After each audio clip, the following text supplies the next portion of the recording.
Sigo poniendo esta sangre en tierra, este corazón que bate su parche, sol y tiniebla, para continuar caminando al sol por estos desiertos, para recalcar que estoy vivo en medio de tantos muertos, para decidir, para continuar, para recalcar y considerar. Solo me hace falta que estés aquí con tus ojos claros,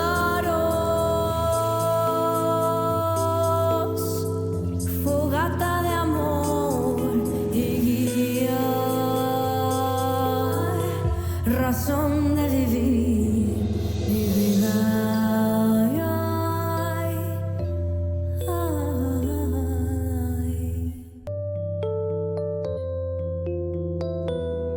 Vámonos a dar las gracias a nuestros invitados. Ya es un amigo hace relativamente poco que llegó, pero es definitivamente un amigo de esta casa, mío, embajador de México en Bolivia, Eduardo Sosa. Gracias, embajador, por venir hasta acá. No, gracias a ti, gracias porque son tiempos muy movidos y luego, Totalmente. como dices, esto, tu apertura que nos pone un poco nostálgicos y preocupados por esta situación del viento, pero muchas gracias por recibirlos. En México están preocupados también por la reforma judicial, ¿no? ¿Cómo estamos? Estamos por la reforma judicial y por muchas cosas, porque Sí. pues, son tiempos de cambios. La reforma judicial bien está sesionándose precisamente entre ayer y hoy con el nuevo poder legislativo que asumió, ahora en esta diferencia de tiempos en que asume unos meses antes, un mes antes que la presidenta electa. Entonces la discusión está candente, está intensa como el ambiente Es acá. verdad. Y está pasando, ayer se sesionó en comisiones, como siempre, como en una democracia, ¿no? Con posiciones y argumentos encontrados, tratando de encontrar la mejor manera. Se habla de polarización también en estos momentos. Ese tema en polariza, México. definitivamente polariza Sí. ese tema. Como decíamos la vez pasada, Kevin, estamos muy contentos por la contundente elección de la presidenta, independientemente del resultado. La elección transitó muy bien, resultó Primera muy bien. mujer. Primera mujer presidenta en la historia de en México. la historia de México, y la reforma es un tema muy importante, y como tiene esa importancia, pues tiene esta serie de argumentos a favor y en contra, y bueno, se está dirimiendo donde se debe dirimir, en el Poder Legislativo y con los Así es. representantes populares, ¿no? Así es, Así es. ahí tiene que ser. Ahí tiene que ser. Y no por decreto. Exacto. Bueno, gracias, embajador. Además, gracias por traer y presentarnos a Javier Hinojosa, fotógrafo mexicano de hace mucho tiempo, que es un fotógrafo que no solamente recrea a partir de la imagen, del lente de este campo tan mágico que es la fotografía, no solamente crea, sino también retrata el México profundo, el México histórico. Gracias por estar acá en el país y acá en el programa. Gracias a Javier, ti y a tu bienvenido. auditorio, muchas gracias. Un placer estar en Bolivia. Es mi cuarta ocasión en Bolivia. Cuarta ya. He venido a trabajar como parte de otro gran proyecto que tengo, que son las áreas naturales protegidas de América Latina. Entonces, obviamente, esto que mencionaste cuando lo introdujiste, me pega. Conozco La Paz limpia, con una limpieza atmosférica. Y bueno, esto es producto, como bien lo dijiste, del principal depredador de la naturaleza, que somos nosotros los seres mismos, humanos. ¿verdad? Y si el tema de la exposición de la que hablamos es el México antiguo, pienso que las civilizaciones, que en este caso que las fotos son de la civilización maya, también las culturas de Sudamérica, la cultura aymara, etcétera, protegían la naturaleza, cuidaban la naturaleza y la respetaban, y creo que tenemos que aprender de esa arqueología que nos puede llevar también a la naturaleza. Totalmente. Y cuando dice arqueología, estoy pensando que fue la primera palabra que se me ocurrió cuando vi esta propuesta, esta exposición, pero el texto también. Gracias por el envío. Podemos compartir algunas fotografías de este texto que grafica bien el trabajo de Javier Hinojosa. Es una muestra fotográfica, gracias, ahí está. Verlo en el libro obviamente trae otra magia, más nitidez, pero es lindo también verlo así en esta pantalla de televisión, de celular, de tableta. A ver, ¿de qué estamos hablando? De una muestra fotográfica desde México. Se llama, en otras palabras, SACB, Camino en Blanco, de Javier Hinojosa, que está aquí en la sede de gobierno. Mire qué linda esa imagen, qué linda esa portada. Gracias a este puente que han construido entre la Embajada de México, en colaboración con el Museo Inés Córdoba Gil y Maná, el Museo de Arte y el Centro de la Revolución Cultural, para darle a usted la posibilidad de visitar esta exposición. La inauguración es el jueves 12 de septiembre en la Casa Museo Inés Córdoba Gil y Maná. ¿Cuál es la idea? ¿Qué es lo que Javier te ha impulsado a plantear este viaje, esta exposición? ¿Cuál es la idea principal? Bueno, mira, primero me gustaría decir que esta exposición viene del Uruguay. Viene de una donación que hice hace algunos años al Museo de Arte Indígena y precolombino indígena de Montevideo, cuyo director Facundo de Almeida, querido amigo, pues nos ha ayudado a transportar la exposición de Uruguay para Bolivia. Pero ya fue una donación. Ya fue una Hay que donación. hacerse amigo de él. Para Es que muy nos buen haga una amigo, donación. además. Sí. Estamos viendo que nos dona ¿Qué por nos acá. puede donar? Exacto, Qué exacto. buena Claro idea. que sí, la idea es eso, que podamos colaborar cuando uno siente empatía por lo que hace el arte. No nada más es satisfacer el ego personal, etcétera, sino que también es compartir y yo creo que colaborar con muchas situaciones, ¿no? Sí. Y en mi caso, bueno, pues este es parte de un proyecto que empecé a finales de los 90, sobre todo fotografiando el área maya de México, lugares abiertos al público, lugares que también no estaban conocidos porque fue parte, estuve en un equipo de la universidad, entonces pude registrar esto por mi cuenta, y bueno, compartir estas imágenes de alguna manera con la gente que no puede visitarnos, no puede ir a México. Creo que es una forma de conocimiento la fotografía, y también es una invitación también a que vayan a visitar estas partes, estas zonas arqueológicas que hablan de toda una civilización que fue una civilización culta, con un gran conocimiento de matemáticas, de astronomía, y también con una sensibilidad y una finura en todo su trabajo arquitectónico, ornamental y de pintura mural, que realmente, bueno, la hace única como una de las grandes civilizaciones del mundo. Yo creo que por un lado es patriótico, es hacer patria, fotografiar lo que uno tiene y decir, estoy retratando mi país, mi territorio, mi historia, lo que mis ancestros han hecho. Es muy patriota, pero además, Javier, se me ocurre que es muy generoso también, porque los artistas buscan crear, y cuando uno crea, busca estampar su sello, y cuando hace eso uno dice, ay caray, que se acuerden de mí como Claudia Benavente, la gran fotógrafa que creó, que hizo. Hacer este tipo de fotografía es muy generoso porque impacta muchísimo lo fotografiado.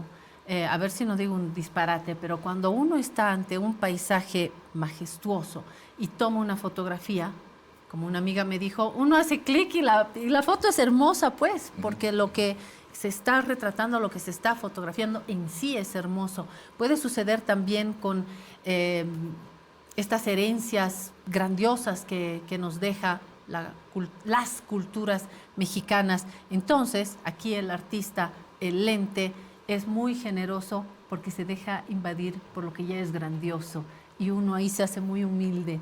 ¿He dicho un disparate? No, para nada. Creo que yo a veces lo resumo diciendo que a veces una fotografía es un conjuro entre el tiempo, el espacio, la luz y un poco la suerte de estar en el momento indicado, en donde tenías que estar y donde aparece la magia.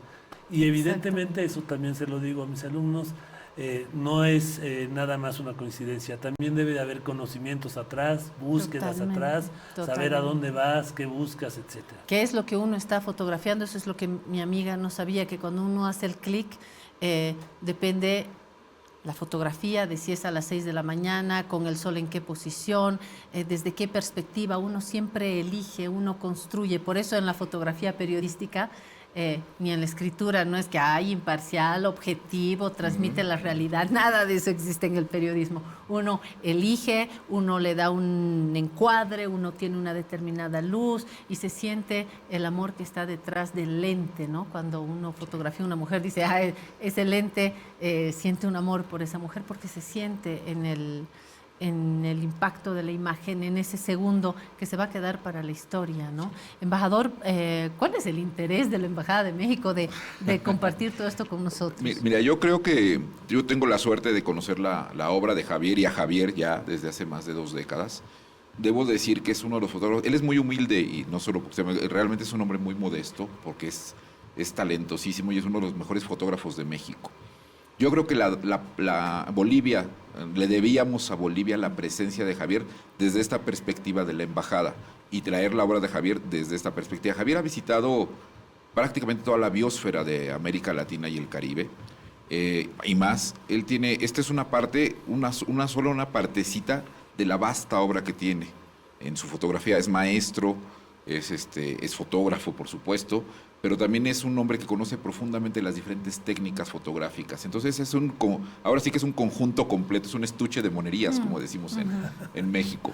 Entonces, gracias a los contactos que tenemos y a la generosidad de Javier, y en conjunto, como decimos, de Facundo de Almeida, que también viene en camino si es que Viru Viru lo deja despegar. A propósito, porque está ahorita de Asunción viajando a Viru Viru, y de Viru Viru estamos viendo pues estas vicisitudes, pero esperemos que todo va a salir muy bien.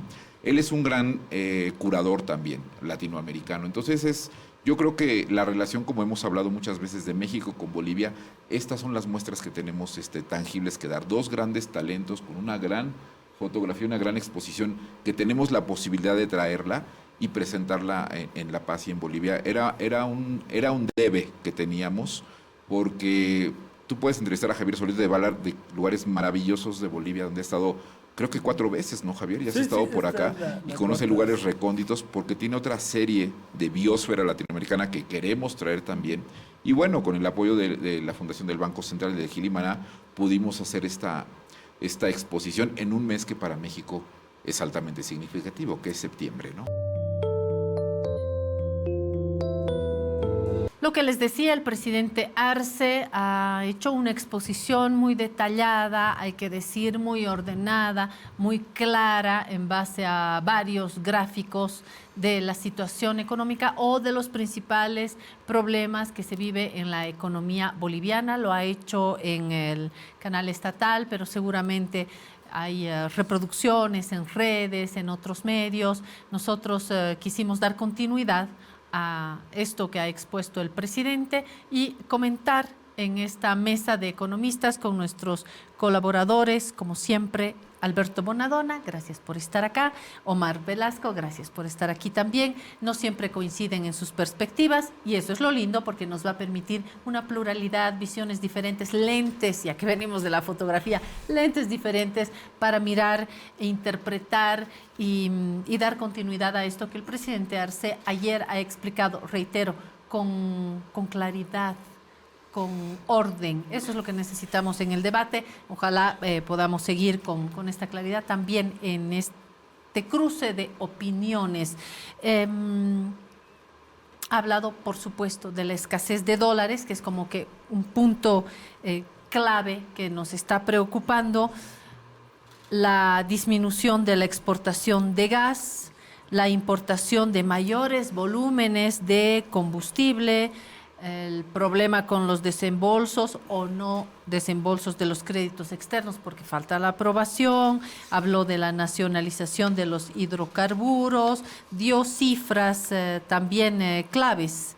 Ejemplo, producción de petróleo a lo largo de los años. El 2006, 15 millones de barriles al año, 2014, 18.6 millones de barriles, 2023, 8.6 millones de barriles. Habló de la producción y exportación de gas, la producción de gas y su exportación que han disminuido a lo largo de este último tiempo, la dependencia de los combustibles. Bolivia produce solamente el 44% de la gasolina que consume, el 56% 10%, restante es importada. Del diésel, solo el 14% es de producción local, 86% debe ser importado. Ha cuestionado también a la Asamblea Legislativa porque reiteró, según él, hay un boicot en la Asamblea Legislativa en no aprobar créditos por 1.076 millones de dólares, lo que, según él, ha complicado esta situación. Ha hablado de la nacionalización y la exportación de hidrocarburos, ha hecho referencia a 7 proyectos de exploración de gas, de los cuales se ejecutaron 5 y 4 resultaron fallidos. Al lado de esto, habló de su gobierno y de 6 pozos exitosos. Uno de ellos es el megacampo Mayaya X1 en el norte de La Paz. Ha hablado de las soluciones estructurales, pero no voy a ir a las soluciones, ni voy a pretender que mi resumen sea exhaustivo. Es apenas un resumen de los picos que más han generado comentarios que se establecen como titulares en los medios de comunicación, han sido como los titulares más relevantes. Pero no sé si los dos economistas que hemos invitado coinciden conmigo. ¿He resaltado lo más relevante o me ha faltado algo? Alberto, comencemos contigo. Lo cierto es que a mí me da la impresión que sí se cumple lo que has dicho a un inicio. Ha habido orden en su exposición. Pero que haya tenido orden no quiere decir que nos haya dicho algo nuevo, algo que realmente responda a los problemas actuales. Nos ha dicho, desde su perspectiva, obviamente, o de la del gobierno, cuál es la causa para que no hayan dólares. Pero uno puede ver claramente que si no hay dólares es porque, bueno, desde el año 15 empieza a caer la exportación de gas. Todo ese periodo, e incluso hasta que sí un par de años, no se hizo exploración y él ha tratado de, como siempre lo ha estado haciendo el presidente de la República, buscando chivos expiatorios, es decir, ha buscado en todo lado y ahora pues se ha concentrado en que son los representantes en la Asamblea Nacional. Y bueno, por la falta de acuerdos, ¿no? Para los créditos. Sí, pero esos créditos, aparte de 100 millones que vienen del Japón, y que aquí fíjate cómo estamos repitiendo algunos argumentos que ya hemos dicho antes en el programa. Esos 100 millones vienen del Japón y restituirían lo que gastó el Estado boliviano en el momento de la pandemia. Pero el resto, si bien podría aumentar el flujo de deuda comprometida, no es lo mismo que ya la deuda ejecutada. Entonces, en el gráfico que presentó el presidente, para mí solamente está hablando de cómo se maneja lo comprometido, pero en lo ejecutado, ¿qué es lo que va a ocurrir? Los recursos que entran a Bolivia van a entrar en dólares, sin duda, pero a la vez que por una puerta entran, por otra salen en exportaciones. Si hacemos una carretera y tenemos que importar una aplanadora, una topadora, que sea una excavadora, cualquiera de esas maquinarias, ni un tornillo de esas maquinarias se producen en Bolivia. Entonces, todo va a ser importado, lo que quiere decir que por un lado entran los dólares y por otro se salen, resultado del mismo proyecto. Ahora, una parte se quedará en sueldos y salarios, que es básicamente lo que vamos a comprar, o que si grava, por suerte los ríos tienen aquí piedras, entonces eso se va a usar, las piedritas, digamos.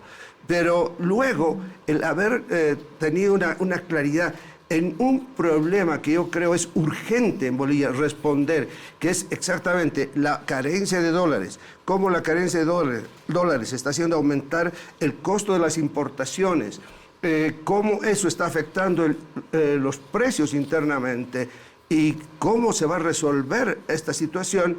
Yo particularmente diría, no he oído la respuesta a la emergencia, que por cierto, si es emergencia, es inmediata. Y esa respuesta para lo inmediato no estaba presente en la explicación ordenada del presidente.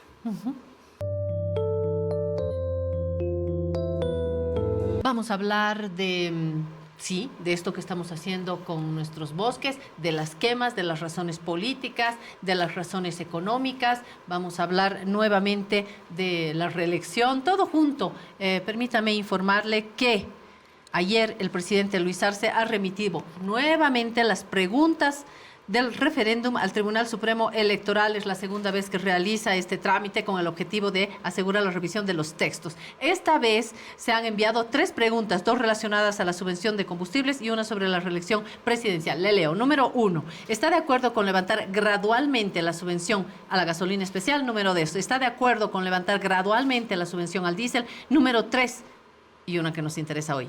¿Está de acuerdo con modificar el artículo 168 de la Constitución para permitir la reelección presidencial discontinua, iniciando el proceso de reforma parcial de la Constitución? El plazo, hay 72 horas para emitir el informe. Ojo, en agosto Arce había enviado 4 preguntas, pero tras la revisión técnica del Tribunal Supremo Electoral se han planteado observaciones. El gobierno las ha ajustado, ha descartado una pregunta y presenta nuevamente las preguntas. El Tribunal Constitucional Plurinacional responde que antes de su revisión, primero toca la revisión técnica del Tribunal Supremo Electoral, por eso las han mandado, por eso hablamos de la subvención a la gasolina, la subvención al diésel y la reelección. Con todo esto sobre la mesa, no puedo sino decirles qué opinan a Yerko y a César. Bienvenidos.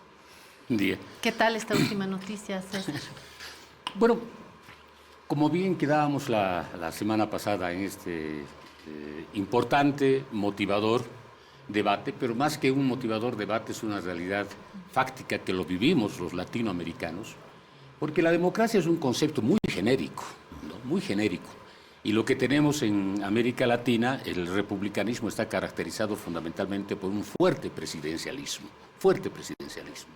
Y lo que tenemos en América Latina, y en América, excepto México, tenemos elecciones continuas y descontinuas, ¿no? Por ejemplo, en el caso de Argentina, tú ves, hay reelección continua y también discontinua. En el caso de Uruguay, tienes una reelección discontinua, no continua. Entonces, por lo tanto, las democracias son sistemas políticos que permiten la reproducción política por la vía democrática del sistema político. Entonces, por lo tanto, lo que tenemos es una construcción política en cada uno de los países y lo que tuvimos nosotros en la Asamblea Constituyente fue básicamente esa construcción política. Entonces, en la Asamblea Constituyente se deliberó, se tuvo una visión de largo plazo, pero además no olvidemos que el primer texto que sale, o el texto que sale de la Asamblea Constituyente, hablaba de la reelección indefinida. ¿No es cierto? Y de hecho, el 2008, en octubre del 2008, estuvo paralizado la aprobación de la Constitución Política del Estado porque 4 tribunales electorales departamentales de la Media Luna, que estaban prácticamente controladas por la derecha en su momento, se negaron a llevar adelante el referéndum que había sido convocado por el presidente Morales a través de un decreto supremo, porque la ley de convocatoria decía que una vez que la Asamblea Constituyente entregue el texto constitucional, será convocado por el gobierno. Entonces fue convocado por decreto, 4 cortes electorales se negaron a llevar adelante el referéndum y tuvimos, de hecho, yo en esa época era parlamentario, casi 20 días, el Congreso se volvió un Congreso Constituyente, revisamos desde el artículo 1 al artículo 410 de la Constitución Política del Estado y ahí en esa revisión se incorporó la reelección continua por única vez. Fue ese elemento que se incorporó en el texto constitucional. A esto que dice César, quiero añadir este chanchullito que tengo. Prohibición en América Latina. Prohibición de reelección, Colombia, Guatemala, Honduras, México, Paraguay. Permiso de reelección inmediata, Argentina, Brasil, República Dominicana, Ecuador y Bolivia en la reelección inmediata. Luego hablaremos de los casos especiales, de los países. Yerko, ¿qué opinas otra vez de esta última noticia? Y luego recapitulamos donde nos quedamos la anterior semana, ¿no? Claro que sí. A ver, súper rápido con lo que son las preguntas que nuevamente son enviadas al Tribunal Supremo Electoral para su tratamiento en el Constitucional. Aquí están, por si acaso. Tal Sí, cual. sí, pero ahí están redactadas de una manera mucho más corta, por si acaso. Pero el hecho de que sea más corto el enunciado a la pregunta, no significa que lo haga más claro. Cuando tú preguntas sobre temas económicos y en el tema de lo que tiene que ver con lo que es hidrocarburos, el concepto de gradualidad es mucho más complejo de lo que simplemente la pregunta trata de expresar. Es por eso que creo que aún haciendo una revisión muy laxa el Tribunal Supremo Electoral, lo primero que puede decir al respecto de esas preguntas es que no son claras. Siguen sin ser claras. ¿Por qué? Porque esa gradualidad, ¿a quién debería aplicarse? ¿Es una gradualidad temporal? ¿Es una gradualidad sectorial? Es decir, ¿es al determinado grupo de sectores económicos? ¿O es una gradualidad que tiene que ver incluso con el tema de lo que son los precios? Al no tener eso clarificado, genera básicamente una duda mayúscula en la ciudadanía y puede ser que el voto que nosotros estemos dando, la autorización o la negación, sea equivocada. Nuevamente, las preguntas están equivocadas. Y con la tercera, puede ser que yo esté confundido porque suele pasar, hay demasiado humo y poco aire. Y nos está afectando, sí. Pero la Constitución, o sea, modificar la Constitución para que exista una reelección discontinua.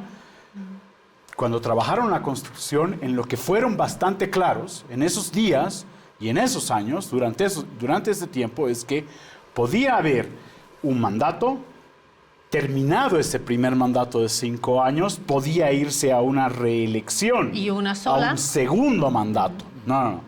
A un segundo mandato por única vez. Es decir, se terminaba en 2 mandatos. En el tema de lo que son la administración boliviana, son 10 años. Y luego viene Juan Pérez o Juana Pérez en la presidencia. Muy bien. Y después se puede volver a postular. Sí, porque lo discontinuo era una tradición que tenemos en la Constitución del 67. César, ¿Por ¿lo qué entendiste así también? vuelven a hacer? O sea, fíjate cómo hacen una pregunta en la cual están pidiendo la modificación de algo que no está determinado en la Constitución. Y uno de los principios jurídicos que se manejan aquella gente que estudia Derecho, tanto abogados como no abogados, es que aquello que no está prohibido en una norma Está permitido. está permitido. Entonces, ¿por qué la ansiedad?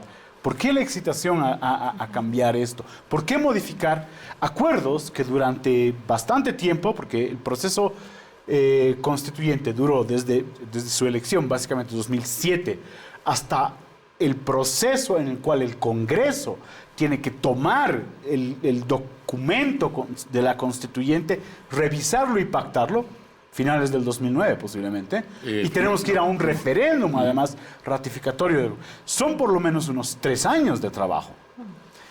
Este artículo lo que está haciendo es básicamente está ninguneando esos 3 años de trabajo, tanto de asambleístas constituyentes, como así también, como en el caso de lo que fue el mandato de César Navarro, de diputados y de senadores. Yerko dice, como Juan Gabriel, pero qué necesidad. César. ¿Para qué tanto problema? ¿Para qué tanto problema? Ya, pero además, la Constitución te establece un procedimiento y esto tiene que ver con una reforma parcial de la Constitución. Y la Constitución te dice que el procedimiento viene a través de una iniciativa ciudadana. Tienes que presentar el 20% de las firmas del padrón electoral o tiene que ser aprobado una ley en la Asamblea Legislativa por 2/3 de votos. Entonces, ese es el momento, ese es el procedimiento para que tú presentes una pregunta de reforma parcial de la Constitución al soberano. Si la respuesta es positiva, el Congreso o la Asamblea Legislativa lo convierte en ley y modifica la Constitución. En este caso, de procederse esta iniciativa presidencial, tiene un carácter solo simbólico, porque si la respuesta es sí, va a tener que volver a la Asamblea Legislativa Plurinacional, la Asamblea elaborar una ley por 2/3 y volver a consultar al soberano, que tendría aplicabilidad recién para la elección del 2030. Entonces, es prácticamente una pregunta muy innecesaria, pero además yo no creo que pueda llevarse adelante, porque no olvidemos un elemento, que la convocatoria a las elecciones nacionales va a salir, me imagino, en el mes de febrero o marzo del próximo año, porque ya está previsto las elecciones para el 17 de agosto, y la convocatoria sale con 6 meses de anticipación. Entonces, por lo tanto, tenemos hoy, el 1 de diciembre, las elecciones de autoridades del órgano judicial y del Tribunal Constitucional, y prácticamente el 2025 ya tienes el momento prácticamente ya no preelectoral. Entonces, por más que tengas una respuesta positiva del Tribunal Electoral y del Tribunal Constitucional, prácticamente los tiempos inviabilizan e impedirán que un referéndum de esta envergadura pueda desarrollarse el 2025. Creo que la consulta que está haciendo el Ejecutivo es solamente simbólico, de mero trámite, que ya no tiene ningún valor jurídico ni político en este momento. Sí, pero es distractivo de lo que son las tareas que tiene que hacer. Pero además hay un tema. Hace un par de semanas estaba revisando una conversación de Carlos Pañi del periódico La Nación, un periódico amigo de La Razón. Sí. Carlos Pañi hablaba de que los 2/3 en los congresos latinoamericanos es un número muy peligroso. Y esto es muy interesante y vale la pena que la gente lo entienda. ¿Y cómo se peleó por los 2/3 en la Asamblea Legislativa? Sí, ¿no? porque tú cuando reúnes los 2/3, es así como dice César, puedes hacer modificaciones al contenido programático estatal, que es la Constitución. Pero si mal no recordamos, los 2/3 también es el número clausus para el cual tú puedas juzgar a los presidentes de manera política en el Congreso. Entonces, reunir los 2/3 normalmente para el Ejecutivo no es básicamente un mantra sano. Es básicamente como una señal de peligro. Y en este momento, reunir 2/3 en el Congreso, en la administración Arce Catacora, es más fácil que ese Congreso, vapuleado, hostigado, desconectado varias veces por parte del Tribunal Constitucional, opere esos 2/3 antes que para hacer una modificación constitucional que no tiene mucho sentido como para hacer el juicio político al presidente Arce. Y acuérdate, Yerko, cuando no hay los 2/3, aquí hay un boicot, hay un bloqueo, no me dejan, tiene su argumentación. Cuando llegan los masistas y consiguen todos sus votos, dicen, no, con sus 2/3, que el rodillo, la dictadura, la aprueban todo. Esto lo hablábamos a la salida, porque hay el aftertime de tus programas caramba. también tiene su valor. César ha sido congresista en el periodo 2006-2010, me parece, ¿no? 9. Era un congreso que estaba en la necesidad de hacer política. Era un congreso que dialogaba, que entendía que tenía que llegar a acuerdos. El congreso del 14 en adelante, es lo que me estábamos comentando, es un congreso de 2/3. Es un congreso en el cual las normativas pasaban por provenían del órgano ejecutivo y en la Asamblea Legislativa prácticamente no se discutía. Entonces se pierde un congreso más. Sin embargo, si es un congreso de 2/3, hay una fuerza cuasi hegemónica total en el Congreso. ¿Por qué no se hicieron las reformas entonces a la Constitución en ese momento? Tomando en cuenta que ese Congreso ha visto dos fenómenos. Ha visto la elección del 14, ha visto el referéndum del 16 y el tercer elemento es el 17, me parece, es cuando sale la sentencia constitucional que lo habilita a Evo Morales para el 19. A ver, a nuestras preocupaciones, a nuestra ciudad. Quiero agradecer el haber venido hasta esta montaña, a Noemí Lastra, gracias por decir sí a esta invitación, directora de la Administración Tributaria Municipal de La Paz. Gracias por compartir este espacio y hacerlo cara a cara para nosotros tiene un valor adicional. ¿Todo bien, Noemí? Un gusto. Contenta buen día. con la victoria de Bolivia, feliz, ¿no? Feliz. Después de 31 años, es una belleza. Es verdad. Uno se siente revitalizado, Sí. Uno se siente que puede más, que podemos más, que solamente una oportunidad en la vida. Totalmente, y lo necesitamos en el país en medio de tanto lío político, crisis económica, los precios, la gasolina, el diésel, en fin, hay una serie de preocupaciones. Necesitábamos esto. Noemí, hoy queremos hablar de los vehículos, que no han pagado impuestos, de vehículos en situaciones irregulares y de pagos a quienes, a los dueños, pero resulta que los dueños ya no son dueños hace 5 años o hace 10 años o hace 15 años. Voy a comenzar, Noemí, para que luego me diga usted qué está haciendo la alcaldía. Leyéndole una nota que apareció en un grupo de WhatsApp, de mis compañeros de colegio, imagínense, y creo que el resumen lo voy a leer rapidito para que luego me diga qué podemos hacer a partir de este caso. Escribe Ani Chávez y escribe un texto para el alcalde Arias y su directora de Administración Tributaria. Dice, los denuncio por el abuso que cometen conmigo y muchas personas por sus procesos truchos de cobranza de impuestos de vehículos. Y aquí cuenta su historia. En 2010 vendí un auto y el poseedor de mala fe no lo transfirió. El punto no es ese.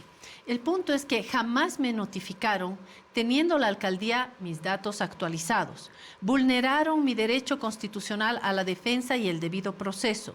El edicto se usa cuando la persona no es sabida, y ese no es mi caso. Me congelaron cuentas bancarias con la ayuda de ASFI, incluida la cuenta de mi salario. Le comunico, alcalde, que el salario es inviolable, pone en mayúsculas. Lea la Constitución, y han bloqueado rentas de señores de la tercera edad, y eso le voy a preguntar luego a Noemí, si son en general personas de la tercera edad.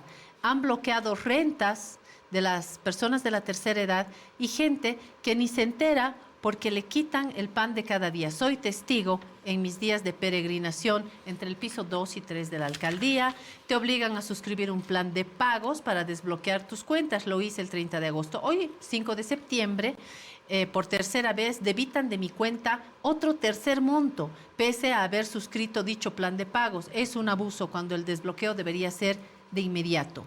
Cuando les pregunte en sección coactiva cómo les paga la primera cuota, si mis cuentas están bloqueadas, la respuesta es, préstese. Claro, porque la señora tiene las cuentas bloqueadas. Ya pues, dice, entonces, con un poco de fe, impugno ante la Autoridad de Impugnación Tributaria, AIT. Me dicen que no me darán curso porque no adjunto la resolución que vulnera mis derechos. Pero si en la alcaldía no me la dieron y no me la quieren dar, ¿cómo carajos me defiendo? Dice. Así de mal estamos, alcalde. Revise las formas de recaudar para la pintura de la bendita ciclovía, revise las prioridades, más que recaudar a la mala y con abusos. Voy a seguir reclamando, dice, por mí y por toda la gente que ni sabe ni entiende por qué tiene que rogar para recibir su renta o su salario congelado por la administración tributaria. Compartan conmigo. Me ha llegado por un grupo, Noemí, es Ani Chávez, pero tengo otros testimonios porque sale un caso, a mi mamá también, a mi abuelito, tal, y la llamo para compartir esto con ustedes, con usted, Noemí, y que nos cuente cómo se resuelve esto. Es una medida que han asumido recién, que nos explique, y gracias otra vez por estar acá. Sí, es muy importante la lectura de la nota y voy a pasar a aclarar los puntos. En primer lugar, el denominativo de procesos truchos es inviable, porque todos los procesos que hace esta administración tributaria y el resto del país, porque no solamente hacemos nosotros, hace Santa Cruz, hace Montero, hace Cochabamba, hace Sucre, todos los municipios actuamos en el marco del Código Tributario. El Código Tributario es una norma de carácter nacional que rige la relación jurídica tributaria entre el contribuyente y la administración tributaria, ya sea central, departamental o municipal. En consecuencia, todos nuestros actos están dentro de la legalidad. Ahora, tenemos nosotros 308,000 contribuyentes propietarios de vehículos. En La Paz. En La Paz, y a nivel general 2.500.000. En consecuencia, la norma ha sido sabia en el momento que han elaborado el Código Tributario. Se ha previsto que para estos contribuyentes por deudas tributarias de vehículos e inmuebles, la notificación sea masiva. En consecuencia, el término que utiliza la ciudadana, edicto, no califica para nosotros. Está dispuesto en el Código Tributario que estas notificaciones se tienen que efectuar masivas. ¿Por qué? Porque obviamente la capacidad operativa del ATM somos 180 funcionarios y son 308,000 contribuyentes, no de los cuales, obvio, de los cuales deudores son 163,000. Nuestra capacidad operativa no la da ni de esta administración tributaria ni de ninguna administración tributaria. En consecuencia, la norma manda a efectuar publicaciones masivas en separatas de circulación nacional, cosa que se ha ido realizando de forma regular desde el año 2015. Estas separatas tenemos colgadas en nuestra página web de la ATM, en la cual año por año están colgadas las notificaciones masivas que son legales a todo efecto.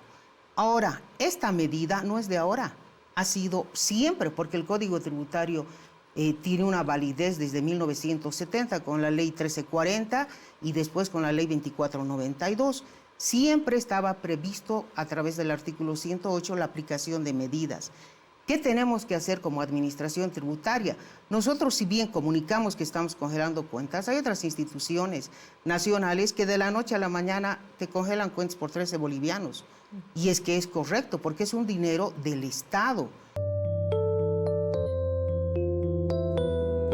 Quiero darle la bienvenida a Juan Vilca, viceministro de Coordinación con Movimientos Sociales y Sociedad Civil. Gracias, Juan, por venir aquí hasta esta montaña donde trabajamos en La Razón. ¿Cómo está, viceministro? Muchas gracias, buenos días. Estamos aquí al servicio de ustedes y del pueblo boliviano para poder informar, aclarar muchas cosas que seguro tienen agenda, hermano. Me encanta su sombrero. ¿De qué región es, viceministro? Yo soy del departamento de Oruro, del municipio de Huanuni, del Ayllu Guayatiri, comunidad Chachacumani. Nosotros compartimos desde Cochabamba, Oruro, Norte Potosí, esta raíz cultural, ¿no? Por eso usted va a encontrar en la parte de Sayari, en Oruro en la parte de Huanuni, Cacachaca, y también en Norte Potosí. Se ha posicionado más en el mundo social, digamos, como norte potosino, ¿no? Pero es algo que compartimos. Y si lo comparten con Cochabamba, tiene también que estar bañado de calorcito, de color, es transversal, ¿no? Y eso es muy bueno. Toda la cordillera nos permite tener eso que han dicho muchos antropólogos, el manejo de diferentes pisos ecológicos. Tenemos altiplano, tenemos serranía y tenemos cabecera de valle también. ¿Qué lenguas se hablan, viceministro? El territorio históricamente ha sido región aymara, ¿no? Pero por este encuentro con todo lo que ha sido los incas, ya en la región son trilingües, aymara, quechua, y obviamente después vino la colonia con el español. Claro. ¿Usted es más capo en aymara, en quechua o en español? Mi papá era aymara, mi mamá era quechua, así es que tengo mayor influencia del quechua, no para la cuña quechua cayupi, ¿no? Para todos mis hermanos, yo siempre digo, no hay que sentir miedo por nuestro idioma, ¿no? Mi papá aprendió quechua, me imagino para conquistar a mi mamá, ¿no? Claro. Y es un cerro que divide, mi papá es de la parte de este del cerro, que es este cerro es el Pozoconi, muy famoso porque ahí está el centro minero de Huanuni, y al otro lado del cerro está mi mamá, ¿no? Vilca, aymara, Flores, quechua. Quechua. No. Es un gran representante entonces de la bolivianidad que trenza todas estas tierras y estas lenguas y estas temperaturas y estas diferentes riquezas que tenemos. Viceministro, hoy estamos con un tema que cabalmente es la otra parte de esta riqueza cultural, que es la pobreza que podemos mostrar en los movimientos sociales. Por un lado, tenemos que informar que los Ponchos Rojos anuncian un bloqueo de caminos, están pidiendo la renuncia del presidente Arce, del vicepresidente Choquehuanca, se pide el adelanto de las elecciones generales cuando faltan meses, es menos de un año, para que termine la gestión de Luis Arce. El instructivo emitido por los Tupac Katari establece que los 20 ejecutivos provinciales y organizaciones sociales del Departamento de La Paz y de los 9 departamentos deben iniciar un paro general e indefinido y están llamando a bloquear los caminos. Se está hablando de las carreteras de Oruro, Copacabana, Achacachi, Sorata, Desaguadero, Viacha, Río Abajo, Palca, Songo, Los Yungas. Se convocan las organizaciones a que se sumen. David Mamani ha recomendado a la población abastecerse de los productos, que se va a luchar para acabar con la corrupción del gobierno. Mientras tanto, campesinos de La Paz desconocen esto y vetan a Mamani. Dicen, nosotros vamos a bloquear los bloqueos, es decir, tenemos bloqueos y bloqueadores de bloqueadores. Estamos hablando también de organizaciones sociales, estamos hablando de la Federación Única de Trabajadores Campesinos Tupac Katari, y que dicen que no va van a permitir la instalación de los bloqueos, que esto es un tema de Evo Morales, se acusa a Mamani y otros líderes de ser autonombrados y se habla ya bajo el liderazgo de quien fue secretario de Actas, hoy cabeza reconocida por el gobierno, Javier Alejo, de un cumplimiento obligatorio de estas resoluciones. Hay medios que hablan de organizaciones afines al gobierno, las otras afines a Evo Morales. Viceministro, me parece que es el otro lado de esta moneda que hemos comentado en un inicio, el otro lado de la riqueza y de la hermandad, movimientos sociales en pugna. Mi nombre es Juan Vilca, yo vengo de Huanuni, Oruro, y estamos en el lugar donde estamos porque nos ha caracterizado algo importante. Yo pondría un par de conceptos. Ser orgánico y decir la verdad. Y a esto voy a incorporar un tercer elemento que mi padre me dijo cuando le consultaba ya. Este conflicto que vemos ahora todos los días en la televisión, yo ya lo avisoré como el 2009, 2010 ya, ¿no?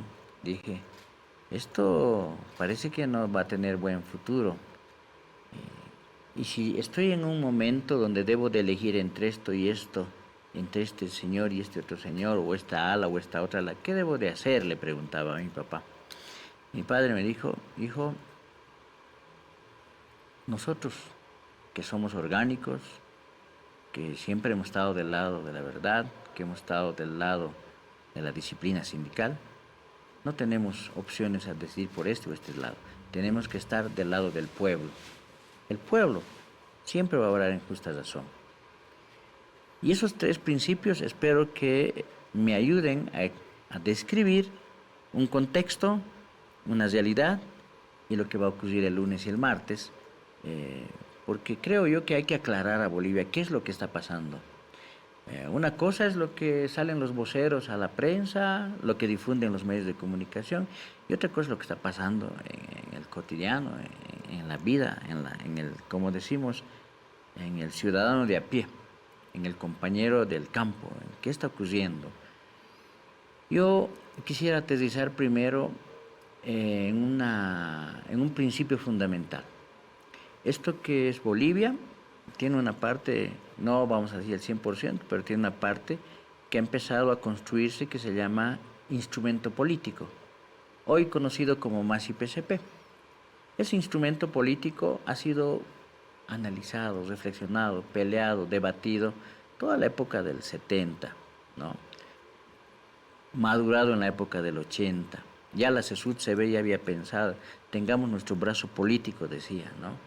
Porque en esa época era el auge de la izquierda, en el mundo había las tensiones entre la derecha, la izquierda, capitalismo, comunismo, y eso llegaba a Bolivia, y había en Bolivia líneas sindicales maoístas, marxistas, leninistas, trotskistas, diferentes vertientes. Pero era una izquierda menos indígena, ¿no, viceministro? Esa izquierda era de ortodoxa, traída con ideología de Europa, ¿no?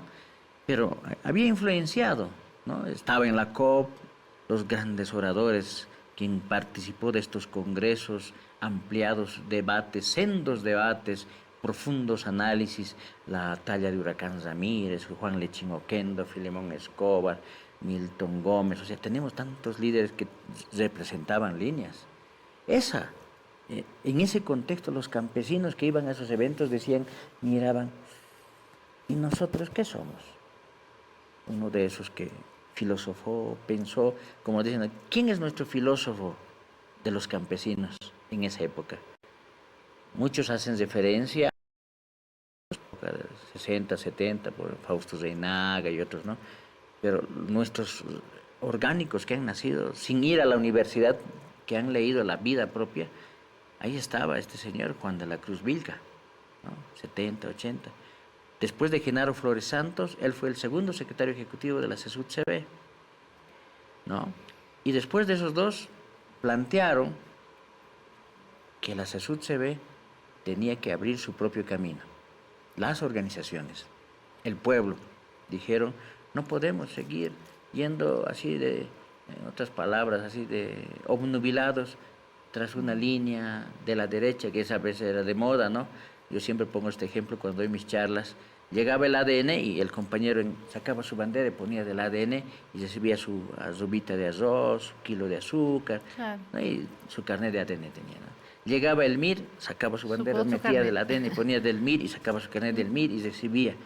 Esa era la época del neoliberalismo, ¿no? De 80, 90, y todo eso ha enseñado, ha madurado. Yo alguna vez le decía en esos debates, porque la COP, por ejemplo, revisa la estructura, Juan de la Cruz lanza la teoría, nosotros tenemos un actor fundamental en la COP. Ellos estaban en el puesto 15, 20, y queremos ser el segundo hombre de la COP. Pero lo que ha sucedido en estos últimos años ha mostrado otro panorama, más allá de un solo nombre, más allá de un solo líder. Creo que hemos vivido una Bolivia ya más indígena, de liderazgos propios, que hoy, viceministro, y eso es lo que a algunos preocupa, a otros alegra. A otros alegra que los movimientos sociales estén divididos, peleándose, acusándose. ¿Es un quiebre o una gran crisis? Quiero llegar a eso, ¿no? Entonces, ¿cómo se definen las cosas? Orgánicamente. ¿Qué significa orgánicamente? Significa que, digamos, en esta sala, el camarógrafo, el fotógrafo, el controlador de consola, el director, el productor, usted la conductora, yo invitado, somos 9 personas. Y decidamos, entre los 9 debatimos y decidimos que en 2 minutos todos tomamos un vaso de agua. Y el compañero dice, no queremos agua, quiero Coca-Cola, va a decir uno. Hay un disidente. Pongamos a votación y gana el vaso de agua. Entonces, eso, que es decisión orgánica, todos acatan, se someten y cumplen eso. Por decisión orgánica se creó el instrumento político de las organizaciones, no de personas, no de individuos. Y se llegó a un contexto, se tuvo un proceso de 14 años bajo un liderazgo, ¿no? Yo diría un cargo que fue el ser presidente del Estado, ¿no? Y bajo eso se avanzó, se empezó a poner los pilares de lo que es el proceso de cambio. Ese proceso de cambio internamente tuvo fuertes críticas, observaciones, que en algún momento me gustaría, si me inviten a otra charla, decirlas cuáles han sido las cuestiones internas, que nunca salió. Yo, por ejemplo, en 14 años he sido militante, trabajador, y he sostenido todas las decisiones que ha tomado nuestro gobierno. Nunca he estado de acuerdo en algunas cosas. Dije, esto está mal, esto es erróneo, pero orgánicamente sosteníamos eso. Hoy tenemos un nuevo gobierno a la cabeza de otro actor importante, señor Luis Arce Catacora. Estos que son orgánicamente afiliados a la CESUD-CB, por ejemplo, Evo Morales es afiliado a la CESUD-CB, Juanita Ancieta a las Bartolinas, García a los interculturales, y cada uno de los que, esa pequeña cúpula que tienen, se deben a una organización, pero ellos ya no hacen caso a las organizaciones, ¿no? Y eso significa que hemos tenido un trastocamiento. Cuando llega este Congreso orgánico para aprobar el nuevo estatuto, dije yo públicamente, yo voy a ir a este Congreso porque quiero aportar mi experiencia para ser un instrumento político que pueda no solo vivir 5 días, pueda tener un futuro. La Dirección Nacional del MAS sacó un instructivo. No pueden asistir al Congreso ministros, viceministros, directores, funcionarios, ¿no? Y nos coartaron, nos limitaron. Dije, entonces, ¿con quién van a debatir entonces? ¿No? Y a los ejecutivos, después de aprobar su estatuto, dijeron, no, hagamos un Congreso ordinario para tener nuestro nuevo presidente del MAS. Y ahí Evo Morales tiene una convocatoria donde las organizaciones decidían el curso siempre del instrumento, tenían el 80% de los congresales y un 20% de las direcciones políticas. En su convocatoria él invierte de los, pongámosle, 2.000 congresales que había, reduce de todas las organizaciones a 5 congresales y se da el 90% de congresales para él. Entonces, iba a ser un congreso, iba a discutir y todos iban a levantar la mano para que Evo Morales siga siendo presidente. Muerte de la democracia interna, ninguneo a las organizaciones, anulación de las organizaciones, y ahí es donde empieza este distanciamiento entre organizaciones y el señor Evo Morales, que le dicen, compañero Evo, no haga eso, mantengamos la unidad. por favor, hemos mandado notas, invitaciones, notariadas, con todo. Pero él ha ido por el camino de la proscripción, pero él nos acusa a nosotros, pero él es el que ha ido por el camino de la proscripción. Porque si no cumple con lo que dice nuestro estatuto del MAS y PCP, no vamos a nunca poder inscribir una nueva dirección en el órgano electoral. Por eso vamos a hablar de los premios Eduardo Abaroa. Está con nosotros Juan Carlos Cordero Nina, viceministro de Patrimonio e Industrias Culturales y Creativas. Gracias, viceministro, por estar acá. Bueno, viceministro, quiero que hablemos del premio Eduardo Abaroa. Se lanza nuevamente, es la 12ª versión del premio Eduardo Abaroa. El objetivo y la convocatoria, por supuesto. Bueno, la convocatoria ha sido ya lanzada. Esta vez hemos dado un marco de tiempo para consolidar nuevas formas y consolidar aquellas especialidades que las estamos poniendo en consideración. Se ha determinado una inversión de 1.680.000 en premios, que son 96 premios que se van a dar. Desde la recuperación de la institucionalidad de culturas le hemos querido dar seguimiento a esto y han cambiado algunas cosas. Estamos fortaleciendo sobre todo la participación de los pueblos indígena, originario y campesino desde su cosmovisión y respeto. Y también algo que se ha mantenido desde entonces ha sido el no tener un primer, segundo o tercer lugar, puesto que la cultura y las artes, la valoración es muy subjetiva. Uno le puede gustar un tipo de música, al otro no. Claro. Entonces hemos decidido generar premios únicos, son 3 premios únicos por cada especialidad y estamos volviendo a invitar. Y la otra, que fue un reclamo que vino del sector artístico, que decían todo el tiempo sobre el mar, ya se agota la creatividad. Creo que nunca se agota la creatividad, lo sabe nuestro hermano César. Yo creo que el artista va siempre regenerando, recreando. Hay 6 categorías que tienen ustedes, ¿no? ¿Cuáles son? Que estamos viendo ahí nuestro chanchullo, viceministro. Claro que sí. Ahí están las distintas categorías. Estas categorías, especialidades y expresiones culturales de los pueblos indígena, originario y campesino. Tenemos, hay 3 que son danzas originarias, tenemos el tejido originario, hay una mirada muy importante hacia los textiles. Elvira Espejo es Elvira Espejo es una gran experta en y esto. Y también es las verdad. artes manuales originarias, ¿no? Desde su mirada, no le ponemos ni escultura ni nada, sino que venga la decisión de los pueblos indígenas. Y están invitando también a personas para integrar un jurado así, de todos los colores. De todo. Y todas las edades. Lo que nosotros nos hemos propuesto es la convocatoria que ya está lanzada. Vamos a recibir las postulaciones hasta el 16 de diciembre. Se van a hacer las premiaciones hasta el 23 de marzo, como corresponde de acuerdo al decreto supremo, pero le estamos dando una mirada de bicentenario también. Lo que hemos hecho ha sido abrir no solamente en torno a la reivindicación marítima, pero también temáticas que eran importantes. El año de la mujer, la despatriarcalización de los jóvenes. Esta temática de ahora es bicentenario. La temática alternativas con la cual pueden participar con sus propuestas es hablar sobre el bicentenario, el sueño, qué es lo que quieren para el bicentenario, cuál es el horizonte que se proponen desde el arte, desde su mirada, para ser puesta en consideración también del público. Y nosotros realmente estamos esperando ahora, hemos tenido una dificultad el año pasado, hemos hecho una presentación como se debería hacerla. Y bueno, razones las tiene seguramente. Ahora nuestra nueva ministra Esperanza Guevara, que es de Chuquisaca, nos ha insistido mucho en realizar esto y promocionar mejor. Y estamos realmente, lo más importante es consolidar la alianza con todos los actores, los artistas, los colectivos culturales. Ahora tenemos una relación muy estrecha con los gobiernos autónomos municipales y también los gobiernos departamentales, quienes están sumándose a esta carrera de difundir los proyectos que tenemos de la cultura. Es una de las pocas oportunidades que tiene el Ministerio de Cultura de hacer la transferencia público-privada, transferir fondos del Estado, del TGN, para beneficio del IDH también, para el pueblo boliviano, para el sector artístico.